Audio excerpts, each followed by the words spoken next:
Madame, Monsieur, bonsoir. Si vous voulez tout comprendre à l'hydrogène vert, ne zappez pas. Bienvenue dans Question d'actu. L'hydrogène, ou H2, est un gaz dont les molécules sont composées de 2 atomes d'hydrogène. Et ce gaz contient beaucoup d'énergie. Par exemple, 1 kg d'hydrogène permet de produire 3 fois plus d'énergie qu'1 kg de gaz naturel, par exemple. Mais il faut déjà le produire. Et pour cela, et jusqu'à ce jour, on fait appel aux bonnes vieilles énergies fossiles. L'hydrogène vert, en revanche, est lui produit à partir d'électricité éolienne ou solaire. Un enjeu donc crucial pour la transition énergétique. Vous avez dû le remarquer, beaucoup d'intérêt est porté sur l'hydrogène vert, notamment par les médias. L'idée dans notre émission ce soir est d'y voir plus clair et surtout de plus près. Il s'agit de projets d'énergie renouvelable qui pourraient éventuellement impliquer de l'hydrogène vert. L'hydrogène vert pourrait être utilisé pour beaucoup de choses, par exemple dans l'industrie, les transports, l'électricité donc des ménages ou encore le chauffage. La concurrence n'existe pas du côté des technologies existantes, par exemple le gaz naturel qui implique en grande partie des émissions importantes de CO2, mais pour l'avenir, les solutions doivent également et surtout être zéro carbone. Le Maroc a établi sa feuille de route pour l'hydrogène vert. Celle-ci table sur des objectifs à court terme et des ambitions écolo-économiques à long terme. Ce marché encore naissant aurait de beaux jours devant lui. Et selon une étude du Conseil mondial de l'énergie, le marché mondial de l'hydrogène vert et de ses dérivés représenterait 600 térawatts en 2030, un chiffre qui pourrait être multiplié par 36 en 20 ans seulement. Mais au-delà d'une croissance exponentielle et des appétits pour s'y positionner donc, dans ce marché, les investisseurs se montrent un peu frileux. Pour le cas Maroc, et d'après les conclusions de l'étude d'opportunité économique du Power2X au Maroc, le Royaume pourrait capter jusqu'à 4% de la demande mondiale en 2030. Comment et surtout, comment bien aborder le virage de l'hydrogène vert sur la base du retour sur expérience du solaire et de l'éolien? Réponse en compagnie de mes invités. Ce soir, j'ai le plaisir d'accueillir 2 experts distingués en la matière. Tout d'abord, la personne du directeur général de l'Institut de recherche en énergie solaire et énergie nouvelle IRSN, Samir Rachidi. Bonsoir. Bonsoir, madame Khadija. Merci infiniment pour l'invitation. Merci à vous de l'accepter. Et je rappellerai aussi que vous êtes un expert en la matière puisque vous avez dirigé ce département hydrogène, stockage et bioénergie à l'IRSN. Donc vous connaissez très très bien le sujet. Beaucoup. Et on a besoin justement que vous partagiez avec nous ces informations très cruciales pour y voir plus clair dans l'hydrogène vert. Un autre expert en énergie, Amine Bennouna, est avec nous ce soir. Bonsoir, professeur Bennouna. Merci de vous joindre à nous. Merci à vous de l'invitation, Khadija, et bonjour Samir. Bonjour. Alors, hydrogène déjà, donc j'ai un peu expliqué ce que c'est. J'ai pas le background que vous avez, mais d'une manière très pédagogique, comment peut-on expliquer que l'hydrogène peut être une source d'énergie, Samir Rachidi? Donc, comme vous l'avez dit de manière très pertinente dans votre introduction de la Khadija, l'hydrogène est d'abord est connu comme un vecteur d'énergie. On parle de l'hydrogène comme un vecteur d'énergie. Pourquoi? Parce qu'il permet de stocker une certaine énergie et la reproduire et la réutiliser par la suite. Sur Terre, l'hydrogène n'est jamais retrouvé de manière à l'état pur. Donc, généralement, il est allié avec d'autres atomes, notamment les hydrocarbures, donc le gaz naturel, le pétrole, etc., mais aussi de l'eau. Donc, H2O, c'est aussi une source de l'hydrogène. Il y a aussi également, si vous parlez avec nos experts de l'ONIM, il y a aussi des gisements de l'hydrogène naturel sous terre. Oh. Mais c'est plus rare. Mais apparemment, on a un potentiel qui est avéré au niveau du Mali et à d'autres pays. Et le Maroc a apparemment des sources prometteuses. Mais généralement, quand on parle de l'hydrogène, on parle souvent de sa forme combinée avec d'autres éléments. Très bien. Professeur Bennouna, peut-être des informations complémentaires et aussi comment fabrique-t-on l'hydrogène ou en tout cas comment ce gaz est stocké déjà et comment il sert comme conducteur d'énergie? Bien, alors il faut le dire, le répéter, les gens ne le savent pas, l'hydrogène n'est pas une source d'énergie. Comme l'a dit Samir tout de suite, c'est un moyen de stockage d'énergie. Alors, les façons de le produire consistent à tout simplement le récupérer dans toute la liste qu'a énuméré Samy précédemment. Donc, comme les formes selon lesquelles cet hydrogène est allié ou combiné à d'autres éléments, on va utiliser une technologie ou une autre. Alors, lorsque l'hydrogène est dans l'eau, on va faire ce qu'on appelle une électrolyse ou une thermolyse de l'eau, c'est-à-dire qu'on va casser la molécule d'eau qui est formée de 2 atomes d'hydrogène et d'un oxygène. On va la casser d'une façon ou d'une autre pour récupérer l'hydrogène à la sortie. Alors, dans l'électrolyse, en l'occurrence, on ne récupère pas que l'hydrogène, mais on récupère de l'hydrogène et de l'oxygène. Alors, il y a d'autres des techniques sur lesquelles je ne voudrais pas trop m'étendre. Ce sont des techniques dans lesquelles, parce qu'elles ne sont pas vertes et que chez nous, elles n'ont pas d'avenir. Ce sont des techniques qui consistent à retirer l'hydrogène des hydrocarbures. Et comme nous n'avons pas d'hydrocarbures, et si un jour on avait trouvé suffisamment de gaz naturel, on l'utilisera essentiellement pour produire l'électricité directement et non pas pour produire de l'hydrogène. Et donc, voilà. Alors, il y a... Est-ce que c'est propre? Donc, c'est intéressant que vous souleviez ça. Parce qu'on a l'impression que quand on parle d'hydrogène, déjà, c'est bien de séparer entre hydrogène gris, bleu et vert. Quelle est la différence? On a compris que gris impliquait l'utilisation d'énergie fossile. Mais quelle est la différence, par exemple, entre l'hydrogène bleu et l'hydrogène vert? En fait, il n'y a pas une convention claire. Toutes ces dénominations n'ont pas encore de nomenclature, mais on parle d'hydrogène vert quand l'électricité ou l'énergie utilisée pour produire cet hydrogène est dite propre ou verte. Après, 95%, 98% de l'hydrogène est produit sous forme grise. Donc, à partir de gaz naturel ou du coup grise, noire ou marron, ça dépend des couleurs. Et on parle même d'hydrogène rouge, issu de l'électricité nucléaire, de l'hydrogène jaune quand c'est issu de l'électricité du réseau électrique. Donc, il n'y a pas vraiment une nomenclature, il y a des efforts, mais en tout cas, cette classification, elle existe. Quand l'hydrogène gris est produit, on peut aussi capter le CO2 et le stocker ou le réutiliser, ce qu'on appelle le CCUS, donc Carbon Capture, Utilization and or Storage. C'est qu'on prend le CO2 produit dans le cadre du processus de fabrication de l'hydrogène gris et on le capture et on le réutilise, on le stocke. Et du coup, ça permet de décarboner quelque part l'hydrogène utilisé et on parle d'hydrogène bleu. Voilà. Très bien. Est-ce qu'il y a des problèmes justement à utiliser l'hydrogène à grande échelle? Non, l'hydrogène fait déjà une réalité de notre économie actuelle. L'hydrogène, c'est un marché actuel à l'état pur de à peu près un peu plus de 70 millions de tonnes par an. Donc ça représente à peu près 70 milliards. Produite, exactement. Si on compte aussi l'hydrogène utilisé dans un mélange de gaz, dans des procédés industriels, ça monte jusqu'à 40 millions de tonnes supplémentaires, donc ça fait un total... Qu'est-ce que ça représente en énergie, 70 millions de tonnes d'hydrogène produit? En énergie, c'est à peu près 1 mètre cube, c'est à peu près 3 kWh d'énergie. 3,5, 4 kWh d'énergie. Donc, si on Parce que tout à l'heure, en introduction, je disais ces chiffres, je rappelais ces chiffres.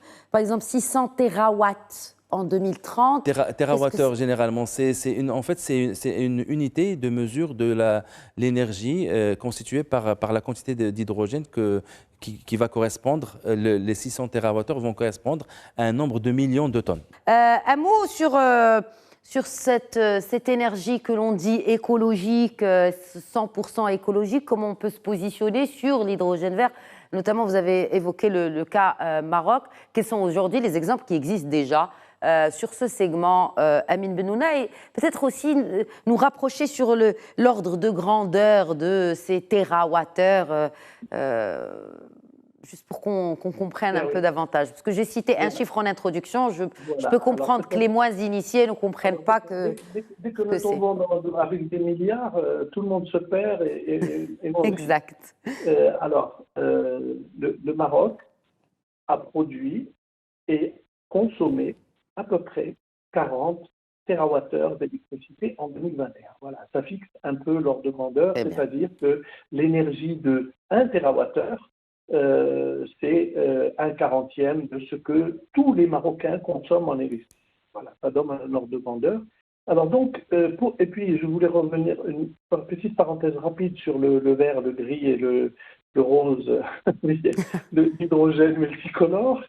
En fait, nous, les scientifiques, bon, ça c'est une façon rapide de faire une description de l'hydrogène utilisé, mais nous, les scientifiques, nous parlons de l'énergie, des émissions de gaz à effet de serre produites pour produire 1 gramme ou 1 kilogramme d'énergie. Et c'est avec ça que se distinguent, disons, les différentes couleurs. Même si donc, alors, comme un petit peu l'hydrogène, c'est un petit peu comme, si vous voulez, le véhicule électrique. Le véhicule électrique, lorsqu'on voit de la publicité d'un véhicule électrique, on dit que ce véhicule électrique n'émet pas du tout de CO2. Ce qui est parfaitement vrai pour le véhicule. Mais pas pour sa fabrication. Non, ça c'est de l'analyse de cycle de vie, c'est autre chose. Mais il faut bien charger cette voiture, cette batterie de voiture, et lorsqu'on la charge, on va émettre des gaz à effet de serre. Alors donc, si vous voulez, les fabricants de véhicules électriques, eux, ils disent, nos véhicules sont zéro émission, mais à condition que vous les chargiez avec de l'électricité zéro émission aussi, parce que sinon, ce n'est pas le cas. Alors l'hydrogène, c'est un petit peu la même chose. L'hydrogène, si vous émettez des gaz à effet de serre pour le produire, alors ce n'est pas de l'hydrogène vert et son usage ne sera pas écologique parce qu'il aura fallu émettre des gaz à effet de serre pour le produire. Et si vous l'avez produit par une technique polluante, eh bien l'usage de cet hydrogène vert sera polluant. Voilà. Oui. Alors voilà, pour ceci, nous avions dit quoi d'autre ? Oui, le Maroc dans tout cela, et surtout aujourd'hui, on en est où au niveau mondial pour produire de l'hydrogène à 100% par des énergies renouvelables? Est-ce qu'on a des cas et on a des use cases de réussite, par exemple? Australie. Oui. Australie, je pense que c'est le seul endroit où actuellement il y a une grande centrale qui fonctionne, je dirais à taille, je ne parle pas si on fait la somme de petites centrales expérimentales, on va dire, pas expérimentales, mais pilotes, mais le seul endroit où il y a une grande centrale à hydrogène vert aujourd'hui, c'est l'Australie. Il y en a une qui est en construction, une centrale à hydrogène vert qui est en construction actuellement, elle a été concédée il n'y a pas très longtemps en Arabie Saoudite. Bon, sans doute qu'on va voir très vite le Chili répliquer. Le Maroc a signé il n'y a pas très longtemps avec l'Allemagne pour une. Samir donnera plus de détails sur cette. Justement, j'allais l'interpeller sur cela parce que en juin dernier, beaucoup d'experts du monde entier se sont retrouvés à Marrakech, où il y a eu ce sommet mondial de l'hydrogène vert. Donc la ville de Marrakech a abrité. C'est bien sûr l'IRSN qui organisait. D'abord, si on pouvait parler d'un bilan et des principales recommandations qui ont été émises lors de ce sommet mondial de l'hydrogène vert, Samir Rachidi. Très bien. Dans le sens de ce qu'on disait. Effectivement, nous, on a souhaité, à travers cette deuxième édition, parce que c'est vraiment la première édition en présentiel, mais c'était la deuxième édition de ce sommet-là. On voulait faire du Maroc, en plus d'être un hub pressenti pour la production de ces molécules vertes à haute valeur ajoutée, mais aussi une plateforme de dialogue et d'échange. On veut vraiment que le Maroc soit un lieu de rencontre des différents acteurs de cette chaîne de valeur, parce qu'il s'agit vraiment d'une très grande chaîne de valeur industrielle. On parle de l'énergie renouvelable, mais si on suit un petit peu la chaîne de valeur, on va parler d'infrastructures portuaires, d'industrie chimique lourde, d'industrie de l'acier, d'industrie de fertilisants. Donc c'est très complexe comme chaîne de valeur et il faut commencer à discuter très tôt.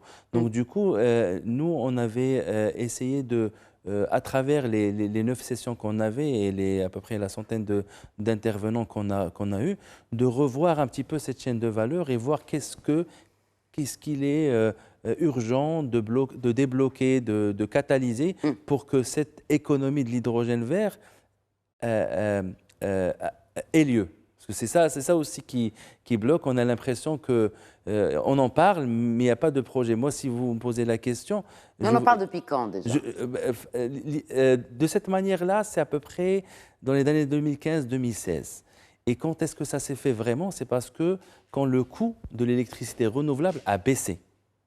Et ça, c'était typiquement dans les années 2012 où on a vraiment, bien sûr, il y avait une subvention cachée un petit peu d'un géant asiatique pour l'industrie du photovoltaïque, mais ça a juste précipité un petit peu les prix. Et du moment qu'on a un kilowattheure d'électricité renouvelable qui est très compétitif, parce que c'est de là aussi dont on parle, il faut que ça soit compétitif. J'allais y arriver. On commence à avoir le fait que cette filière-là d'hydrogène vert commence à faire sens.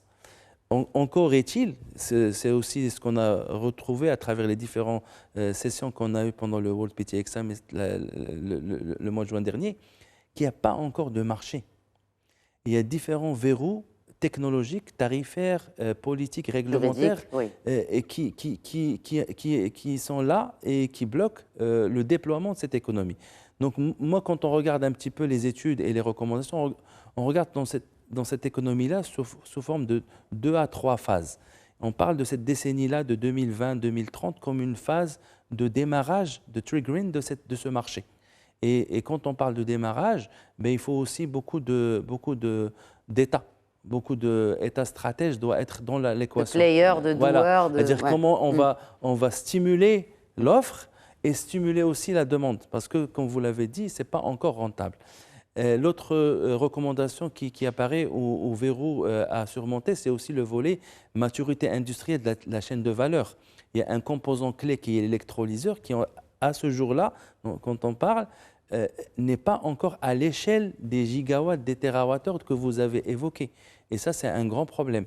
Après, il y a le volet aussi réglementaire, certification. Comment est-ce qu'on va dire que cet hydrogène marocain est vert, vert à 100%, parce que c'est aussi une loi de l'offre et de la demande. C'est un peu comme le label bio pour l'agroalimentaire, etc.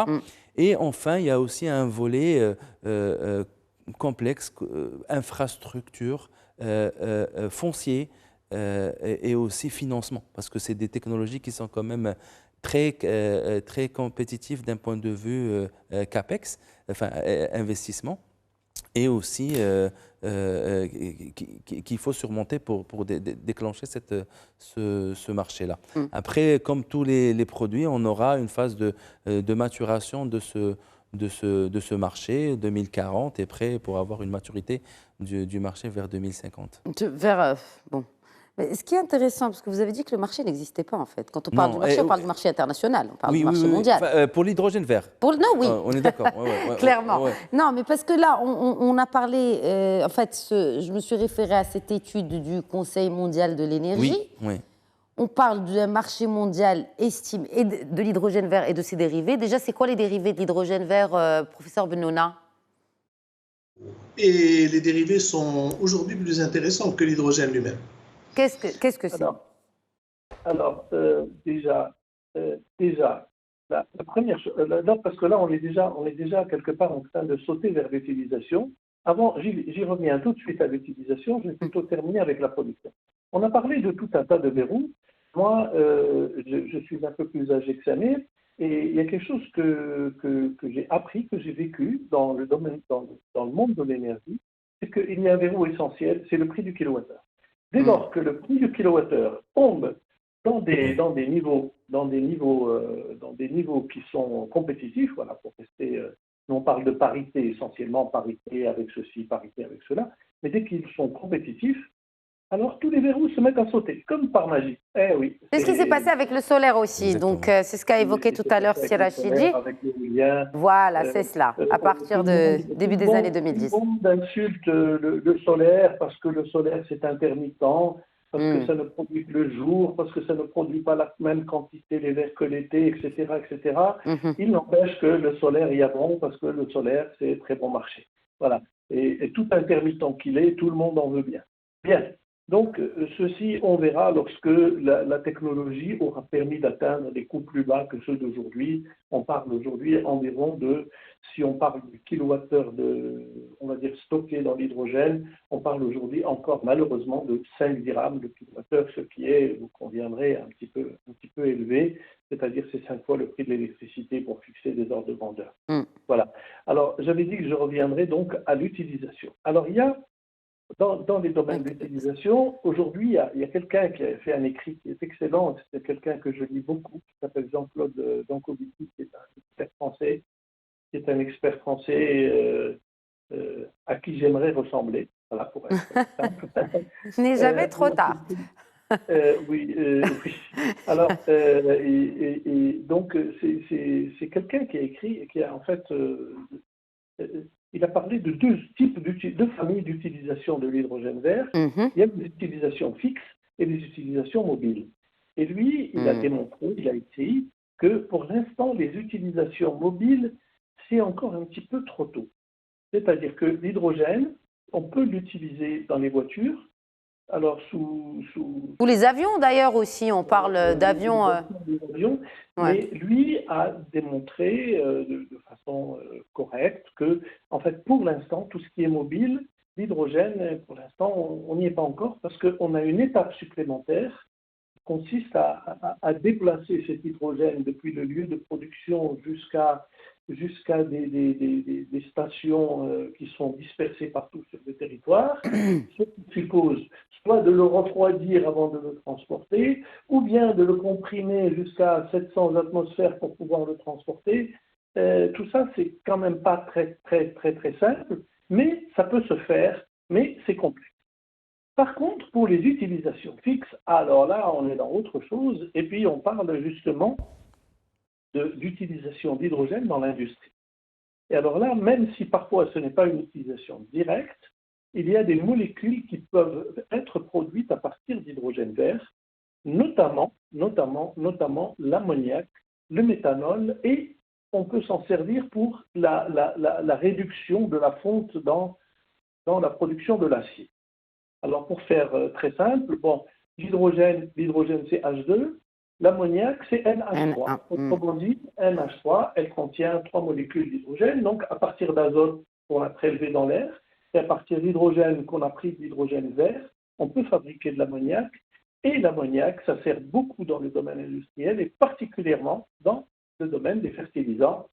Vous voyez ce que je veux dire, nous sommes bien placés, nous sommes un bon marché pour cela, le Maroc, grâce notamment à l'OCP, qui est un grand consommateur d'ammoniac.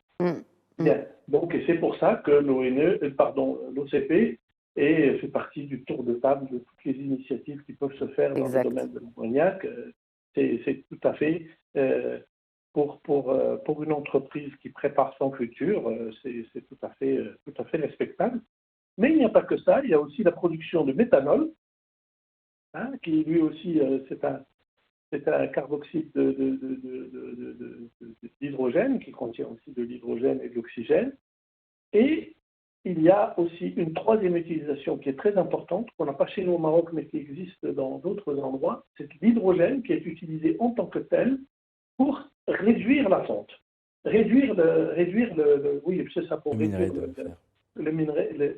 Parce que pour produire de l'acier aujourd'hui, en général, on passe d'abord par la production de la fonte, et la fonte contient 6 à 7% de carbone, ce qui est trop pour fabriquer de l'acier. Donc, on prend de la fonte et on enlève le carbone qu'elle contient en utilisant de l'hydrogène. Oui. Alors, ça, c'est encore une autre utilisation industrielle qui est là, qui existe aujourd'hui. On ne va pas l'inventer. Sauf que il s'agit simplement de remplacer l'hydrogène gris ou noir par de l'hydrogène vert, ce qui fait que l'acier que nous utiliserons dans le futur sera plus vert que l'acier que nous utilisons aujourd'hui. Alors, et bien sûr, le méthanol, j'en ai parlé, le méthanol, là on est directement dans l'utilisation, dans la production d'un combustible qu'on peut utiliser dans les voitures. Il suffit d'une toute petite modification des moteurs à essence pour pouvoir faire fonctionner les moteurs à essence avec du méthanol. C'est pas très compliqué. Quand on me dit qu'un pays est producteur, justement, en fait, ma question tout à l'heure, c'était vraiment pour comprendre, encore une fois, si ce marché n'existe toujours pas. Alors certes, il y a ce chiffre de 70 millions de tonnes d'hydrogène produites. C'est la Chine qui draine l'essentiel, ou en tout cas la moitié, chaque année. Donc on peut déjà parler d'un marché où la taille n'est pas assez importante, parce qu'il y a la Chine. Il y a ceux qui suivent, ceux qui prévoient de construire des usines d'hydrogène, notamment en Europe, au Canada, en France. Le marché, comme on avait dit, le marché existe bien parce que l'hydrogène est une réalité. Là, on parle d'une question de transition et de substitution de cet hydrogène gris, noir ou marron vers un hydrogène vert.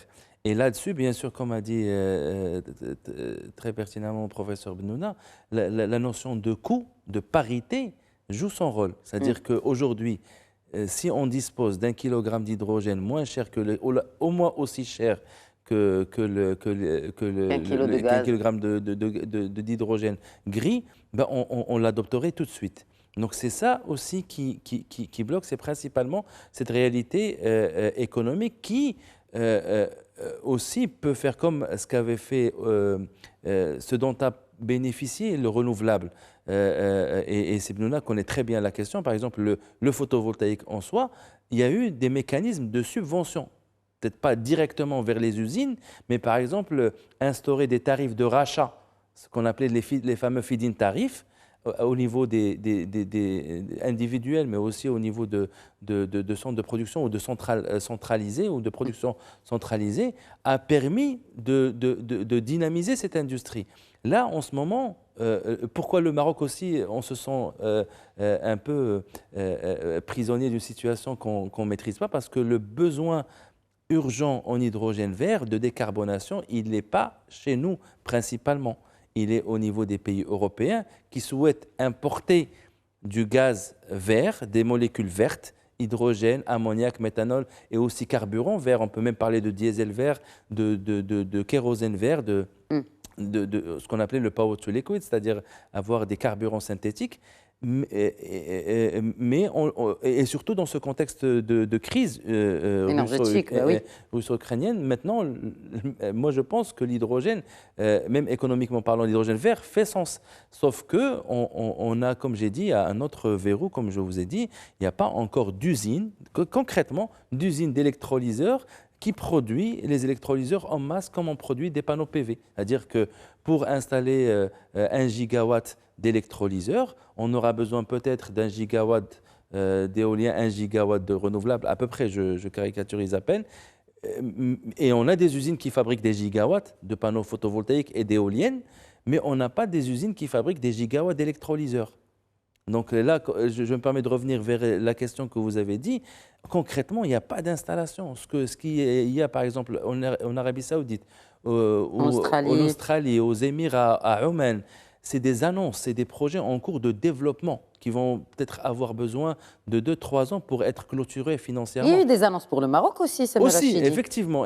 Donc on est dans ce que vous avez dit tout à l'heure, on est aussi dans une course de positionner quand même le Maroc dans les radars. C'est vrai qu'il y a cette volonté, d'ailleurs, l'effort qu'on avait fait avec, bien sûr, tous les acteurs, la feuille de route, ces événements-là, c'est des partenariats aussi avec l'université Mohamed VI Polytechnique, avec le cluster hydrogène, avec l'ensemble de l'écosystème de l'énergie. Mais on fait ça principalement pour faire du branding à notre pays et faire valoir nos arguments. Alors, du coup, est-ce que ça a marché ? Bien sûr, vous attendiez à cette question, Samir Rachid. Ça a marché, il faut peut-être un peu de temps pour répondre à cette question. Mais en tout cas, le Maroc, dès le départ, il attire vers lui les regards d'un point de vue énergétique. Il y a des projets, je ne sais pas comment qualifier, mais très ambitieux et qui sont en soi, le fait que des grands développeurs pensent au Maroc avec cette taille-là de projet, c'est une vraie fierté pour le Maroc. Mais encore est-il, il faut qu'on soit au diapason, qu'on soit au diapason de ces projets-là. C'est-à-dire qu'il faut aussi déployer une offre Maroc. Nous, notre difficulté, par exemple, par rapport à d'autres pays gaziers, qui ont déjà l'infrastructure, parce qu'on peut même modifier un réseau de gaz pour qu'il soit apte à transporter de l'hydrogène. On n'a pas cette infrastructure-là. Nos meilleurs sites sont des sites vers le sud du Maroc. Et dans le sud, on n'a pas assez de ports, assez d'infrastructures. Il y a d'autres pays qui vont mettre aussi sur la table de l'equity, du cofinancement. C'est des choses sur lesquelles nous, on doit aussi réfléchir. L'avantage, moi, sincèrement, clé que je vois pour le Maroc, parmi d'autres, à part l'éolien et le solaire, c'est aussi cette réussite à transformer l'essai pour le PAI, pour le plan d'accélération industrielle. C'est-à-dire que l'effort industriel qui a été fait pour le Maroc, ou au Maroc, pour l'automobile et l'aéronautique, pour moi, c'est beaucoup plus improbable de ce qui est demandé maintenant au Maroc. Et je pense qu'on pourra vraiment, très rapidement, être aussi, en plus de la molécule verte, indépendamment de sa nature, être un hub industriel de cette filière-là. Et j'évoquerai, si vous me le permettez, un adage qu'on utilise beaucoup dans le jargon de l'innovation. Je viens d'un centre de recherche. C'est qu'on dit souvent, pour donner cette notion d'opportunité, c'est que les gens qui se sont fait de l'argent lors de la ruée de l'or, ce n'est pas les gens qui se sont impliqués dans la recherche de l'or, mais c'est surtout peut-être les gens qui ont vendu des pelles et des brouettes. C'est-à-dire que au-delà de la molécule d'hydrogène où il y aura une tension tarifaire, il y a tout le monde, il y a un tarif déjà en tête, Madame la ministre l'a rappelé, les 2 kg les 2 euros par kilogramme ou les 2 dollars par kilogramme d'hydrogène, il y aura une tension sur le kilowattheure. Ça varie de 2,5 à 5, hein, voilà, selon la Commission européenne. Ça, c'est par rapport à la parité, qu'on cherche la parité avec l'hydrogène fossile.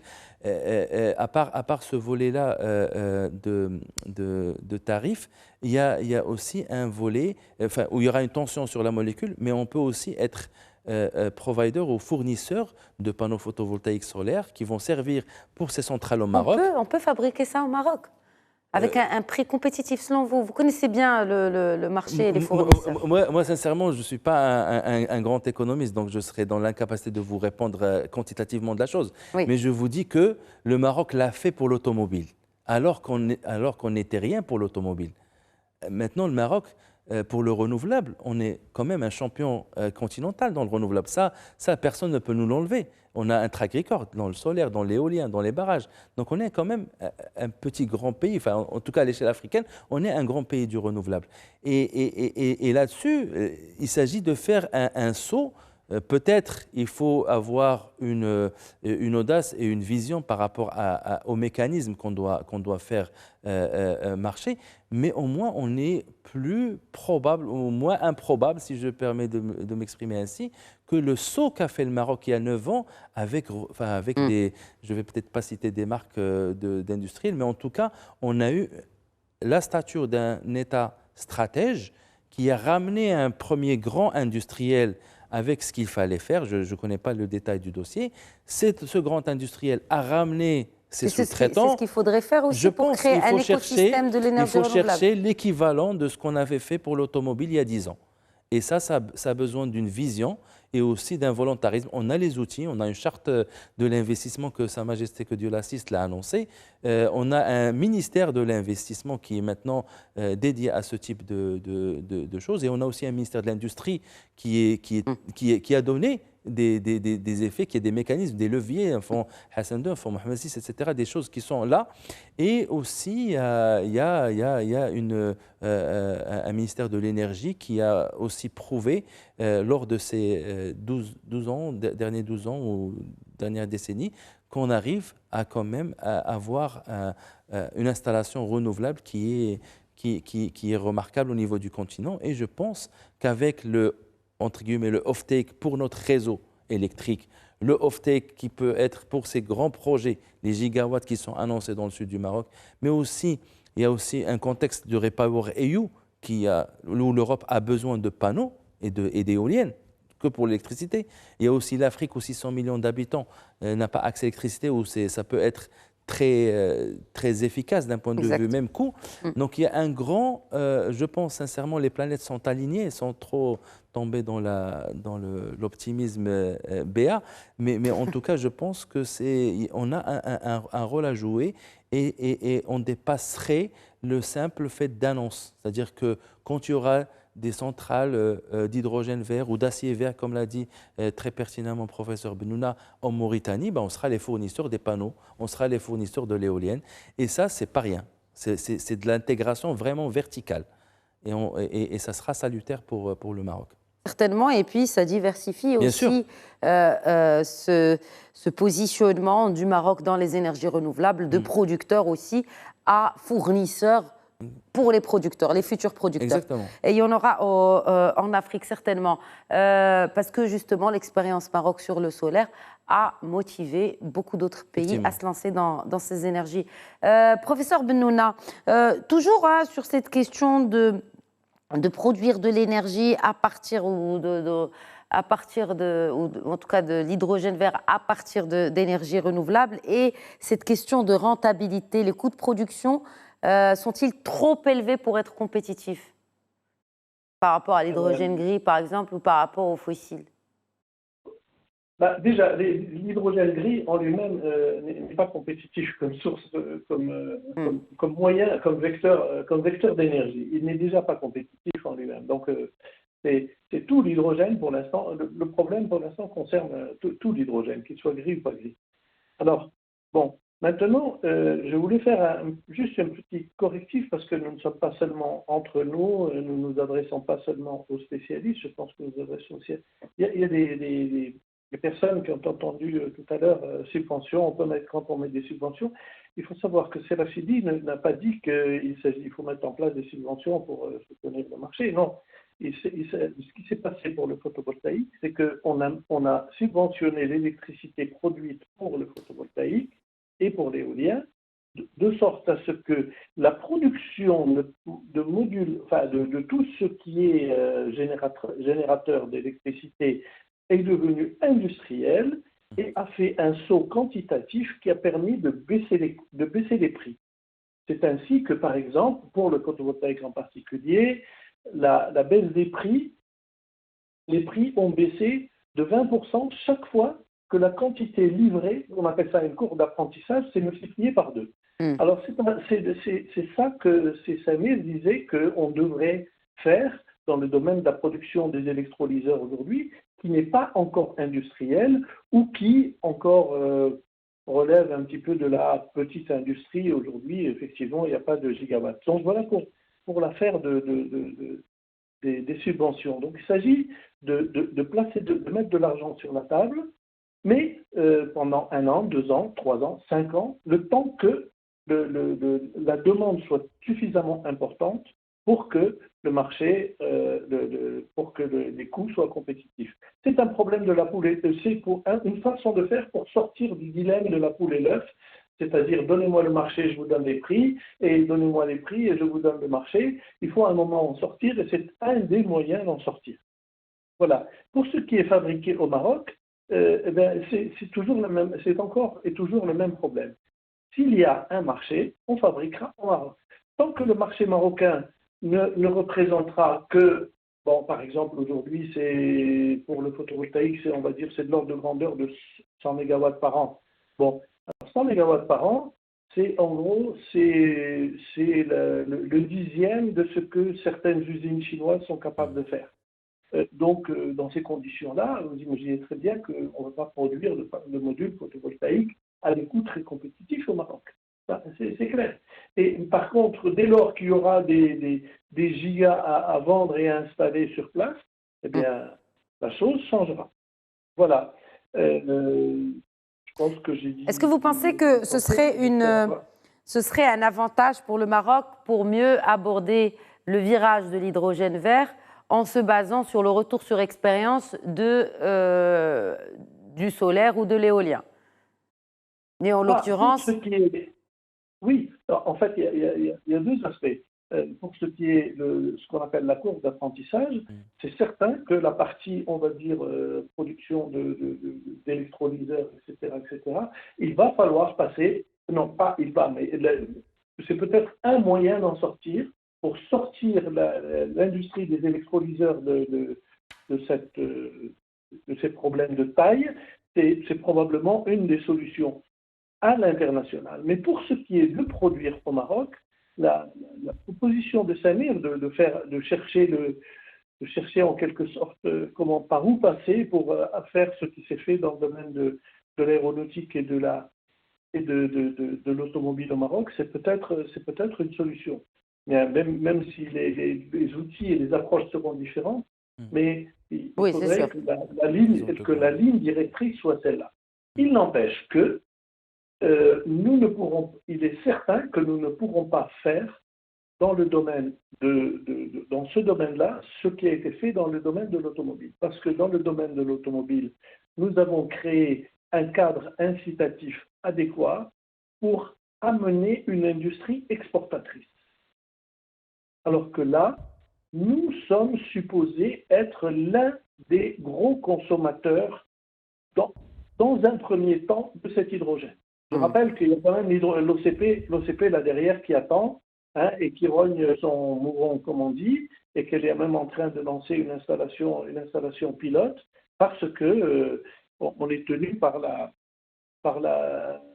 décarbonation. Je tiens à préciser quelque chose. Il y a maintenant un chiffre à l'échelle mondiale que les experts utilisent, qui est ce qu'on appelle l'intensité décarbonante de l'hydrogène vert. Alors, l'intensité décarbonante vous produisez de l'hydrogène vert, certes, cet hydrogène est le plus vert possible, même s'il a fallu fabriquer les usines pour le produire, mais pas de pollution énergétique pour le produire. Et même quand vous l'avez utilisé, selon selon l'endroit où vous allez l'utiliser, la capacité à décarboner n'est pas la même.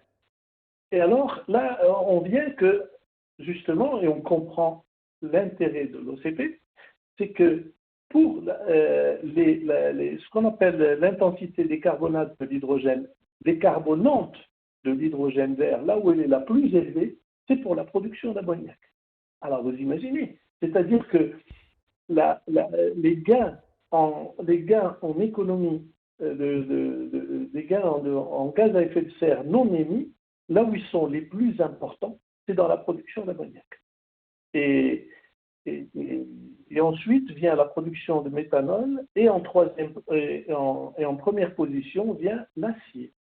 Vous voyez que, quand même, alors donc, dès qu'on parle d'hydrogène, tout le monde se met à s'exciter, les voitures, les avions, les camions, les voitures, les machins, alors qu'en réalité, l'hydrogène vert, ça sera d'abord les usages fixes industriels.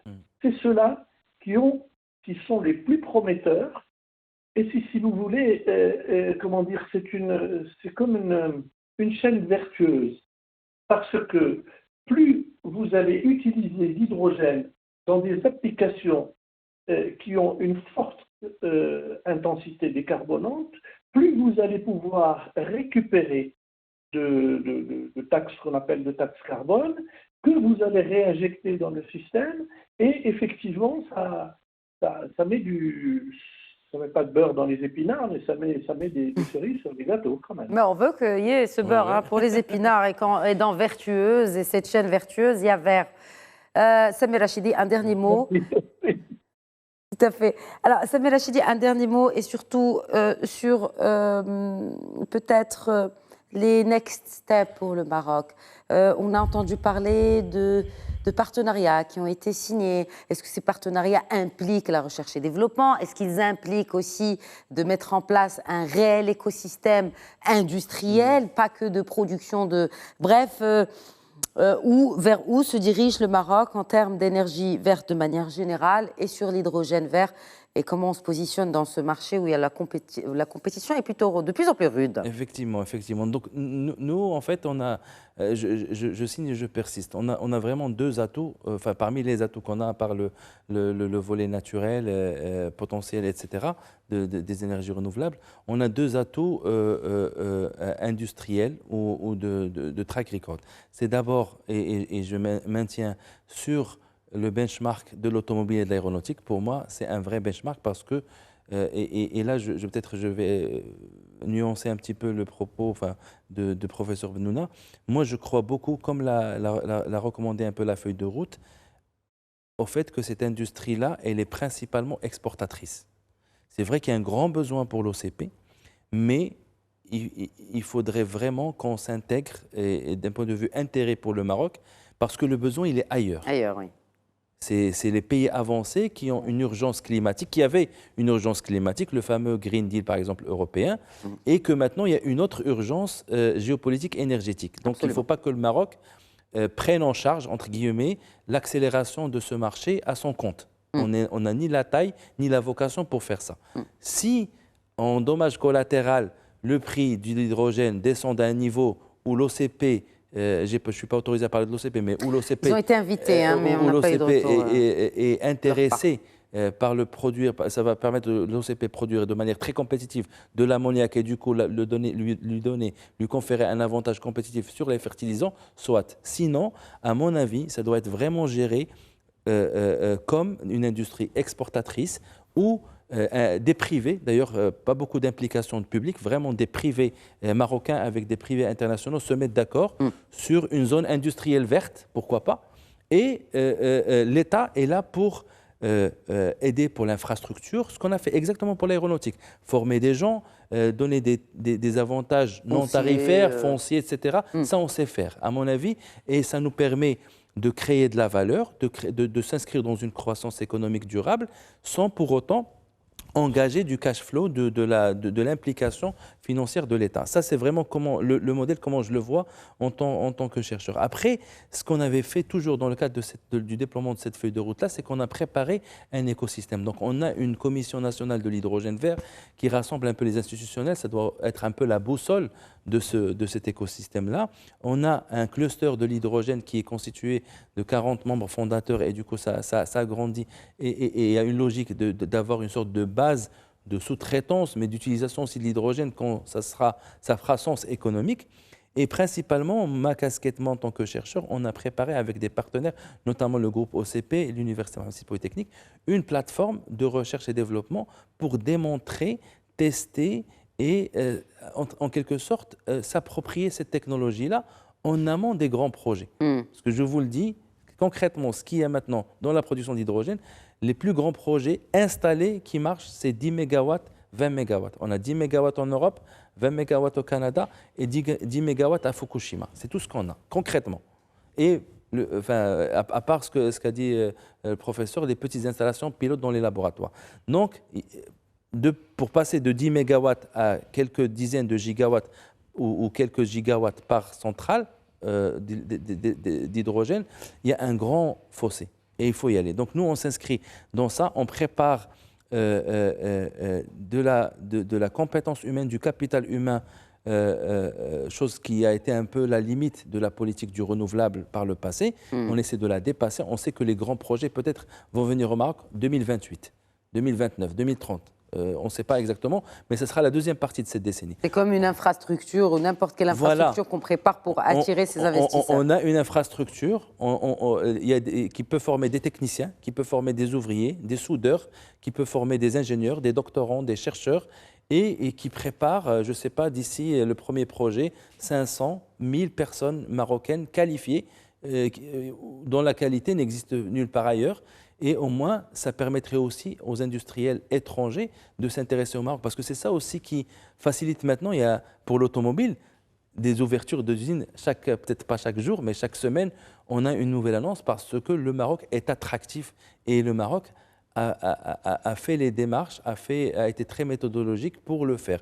Donc c'est notre vision de la chose pour l'ensemble de l'écosystème. Et en tant que centre de recherche avec nos partenaires, on prépare le terrain parce que en plus du capital humain, le fait aussi d'intégrer la technologie va permettre aussi à des industriels marocains de préparer la sous-traitance et de monter en compétence pour pouvoir avoir un local content important le jour où la grande centrale sera là. Très bien. Un dernier mot, professeur Benouna, vraiment rapidement, en moins d'une minute. En moins d'une minute. Tout d'abord, je tiens à utiliser une partie de cette minute quand même pour rectifier. Je n'ai jamais sous-estimé ce serait une erreur qu'il faille exporter une grande partie de cette production, future production d'hydrogène. Il n'empêche que là, nous avons un consommateur marocain, ce qui n'est pas le cas pour les voitures. Nous sommes un nain. Bien. Alors, pour terminer, je pense que ceci prendra un peu plus de temps pour atteindre une phase de maturité. Parce que même avec des décroissances de prix telles que nous les avons vues pour le photovoltaïque, c'est quand même quelque chose qui a pris, allez, on va dire presque 30 ans pour passer de $50 le watt à 0,5 $ le watt. Comment dire, une division par 100 des prix, ça a pris 30 ans. Alors là, on peut considérer que pour atteindre des prix compétitifs, il faudra dépasser au moins 10, entre 10 et 20 ans. Je ne pense pas que ça se fera avant. J'aurais bien voulu, j'ai un peu plus de cheveux blancs que Samir et j'aurais préféré voir ça durant la période où j'ai encore une bonne vue, mais je ne sais pas si ça sera possible. Voilà. Bon, on va sûrement suivre. Il faut prendre patience, il faut préparer le futur comme si le futur était demain. Mais par contre, savoir savoir raison garder et se dire que de toute façon, ça produira il faut préparer l'avenir. Voilà.